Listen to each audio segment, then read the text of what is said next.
we're going to talk about market structure. So,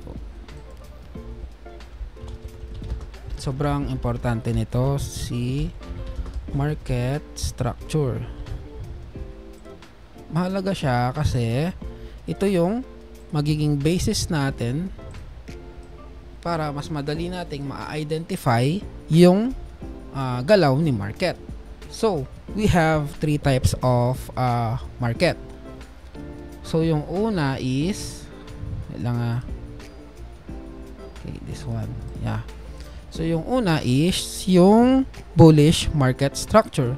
Pag sinabi nating bullish market structure, paangat yung price natin. This one is a bullish market structure. And then, meron naman tayong bearish market structure. So, yung mga entries natin dyan is laging short entry. Dito naman is laging long entry. Okay? Another one is yung ranging market, or madalas ko siyang tinatawag sa group natin as consolidation. So, yan. Wala tayong nabubuong higher high or lower low, those kind of things. So, paano na, may mga tawag tayo dyan sa mga swing highs and lows natin. By the way, tawag dito, swing low, swing high, swing low, swing high, swing low, swing high. Ngayon, meron din tayong tawag sa mga swing points natin na yan. So, ito, ang tawag dito is lower low. Right? Wait lang sobrang laki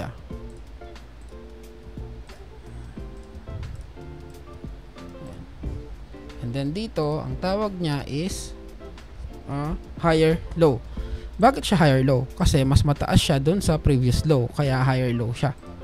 Another one, higher low, higher low. Then, pag nag-create ulit na bago, higher low. Ngayon, ano naman tawag dun sa high natin? Tawag naman dito is lower high. Okay? Ngayon, meron din tayong lower high dito. Then, another lower high dito. And then, actually, ito is higher high na. Kasi hindi pa naman confirmed yung high natin doon. So, ito is higher high. Pag hindi pa nakikreate to, higher high to. Okay? Paano naman pag sa downtrend? So, nagkikreate tayo ng bagong lower low. So, mag-start tayo dito. Ang una, ito yung higher high natin, right? And then, meron tayong lower low. Ngayon, bumaba tayo, since bearish tayo, meron tayong bagong lower low. Ngayon, magiging higher low na to. Kasi, mas higher yung low niya dito. Ngayon, dito, tawag dito is lower high. Right? Kasi, ito is higher high, then lower siya dun sa high na yun. Kaya, lower high. Nag-create ulit tayo ng bagong high, pero lower high pa rin, hindi siya nagbabago. Ngayon, may bago tayong lower low, which is this one. Ngayon, higher low na to. Tama. So, ganun siya. Pag bullish tayo, expect mo, nagkikreate yung market ng bagong higher high. Pag bullish. Pag naman bearish tayo, lagi nagkikreate ang market ng bagong lower low. Okay? Dito, ranging market tayo or consolidation, mga swing highs and lows lang yung mga yan. So, wala tayong nakikreate ng mga ganito na higher low, lower low. Though meron tayo, minsan kasi maangat siya ng ganun ng konti, pero minsan, raging pa rin siya Yan, ganyan pa rin siya. Ngayon, meron tayong mga strategy for bullish and bearish na ranging na trending market, and meron din tayong strategy for ranging market, but then ang focus lang natin is sa mga trending market kasi mas higher probability yung mga trending market. And dito, halimbawa yan, maliliit lang yung moves na makukuha natin. Okay? I hope yung market structure is clear sa inyo. Punta naman tayo sa mismong actual price. Okay? So, sa nakikita nyo, dito sa price na to, ano kaya ang nangyayari? So, we are currently on a bullish market, right? Why? Kasi nagki-create tayo ng bagong higher high. Okay? So, kung titignan nyo, mark natin, ito yung lowest low or lower low. Then, meron tayong high dito. Then, nag-create ng higher low. Then, mag-create ng bagong higher high. Tapos dito, meron tayong higher low. To is higher high na naman. Magiging, ang tawag na sa dalawa na to is lower high. Ngayon, kasi ito na yung bagong higher high natin. Then, meron tayong higher low. And then, next is, meron tayong bagong higher high. Lower low. Higher low, I mean. And ito yung higher high. So, ano nangyari after dito? Na-break na yung previous higher low natin. So, meron tayong possible signal ng reversal. Pero iba ang nangyari sa market dito. Yan yung mga next na i-discuss natin. Kailan tayo titingin ng market structure break or market structure shift. Kaya importante na malaman mo muna pag-identify ng tamang swing highs and swing lows. Okay? So, sa bearish market naman tayo. Hanap tayo ng magandang example para sa bearish. Yan, this one. Yan, this one. So, ito yung tawag dito is higher high, right? And then, meron tayong meron tayong bagong na-create na lower low. And then, ano nang tawag dito? Lower high, right? Then, next natin is, ano to? Lower low. So, pag bearish market, hindi nagbabago yung, hindi, nag-create tayo ng bagong lower low. Pero sa bullish market, nag-create tayo ng bagong higher high. So, yan. Ganyan yung bearish market. Hanap tayo ng another example para mas clear sa inyo. Medyo pangit yung price action dito. Hanap tayo. Yan, this one. Yan. So, ito is higher high, lower low. Diretso muna natin dito.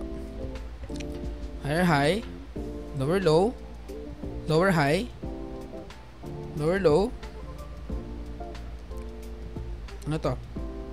Lower high. Ano to? Lower low. So, ganun tayo sa bearish market. Ngayon, paano naman yung ranging market or consolidation na sinasabi ko? Kaya natin maghanap ng example dito. Yan, ito, magandang example to. Kung titignan mo, meron tayong swing high, swing low, swing high, swing low, high, low, high, low, high, low, high, low, high, swing low, swing high. And mahirap i-identify kung bullish ba tayo or bearish kasi consolidation tayo and ranging lang. So, ang mangyayari dyan, pag nag-enter ka dito, let's say nag-enter ka ng long, let's say in-assume mo is bullish tayo or dito na lang bearish since pababa tayo dito. Nag-enter ka ng let's say dito ng short. Oops. Long to eh. Ano tayong short tool? Say dyan, nag-enter ka ng short. Then let's say yung stop loss mo dito. And then dito yung ito target mo. Kunwari lang yan. And then biglang tinake out yung swing high mo. Ang in-expect mo kasi sa bearish market, hindi naman iti-take out yan, right? Kasi pababa tayo. O ganun. So, pag naglagay ka ng short around this area, say dito, hindi yan matitake out dapat. Kung bearish market tayo, mananalo ka. Tipihit ka dito. Hindi yung ganito. Hindi clear pag ranging market or consolidation, kaya hindi, yan yung mga iiwasan natin na types of market. Though meron tayong mga strategy for ICT ng mga consolidation or ranging market, but hindi natin i-focus yun kasi low probability conditions yung mga yan. Ngayon, ang focus lang natin is sa mga high probability conditions wherein mas lalaki yung chance na mag-profit ka and manalo. Sa totoo lang, hindi naman natin kailangan masakyan lahat ng moves para lang maraming profit. Hindi natin kailangan ng maraming trades to profit. Actually, minsan, pag mas konti yung trades mo, mas konti yung talo mo, mas marami yung profit mo. And I also believe na less is more. Mas marami yung nasa-save mo yung ano mo, yung mental capacity mo. Like, kung halimbawa nag-enter ka dito, short. Nag-enter ka ng long dito, short na naman dito. Ayan. Marami kang trades. Let's say lagi ka na nag-win, pero pa konti-konti lang yung profit mo. Mapapagod ka.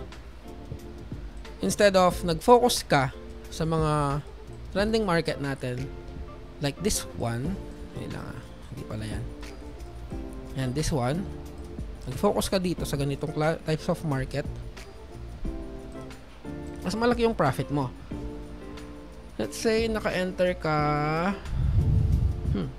sa FVG na to. Ay, may FVG tayo. Let's say yan, naka-enter ka dyan. And then ito. Ayun o, ang laki ng profit mo. Yung pwede maging profit mo. Pwedeng 1:4 pa yan. Dito pala yung risk-reward ratio natin. Ayan, 1:3.91.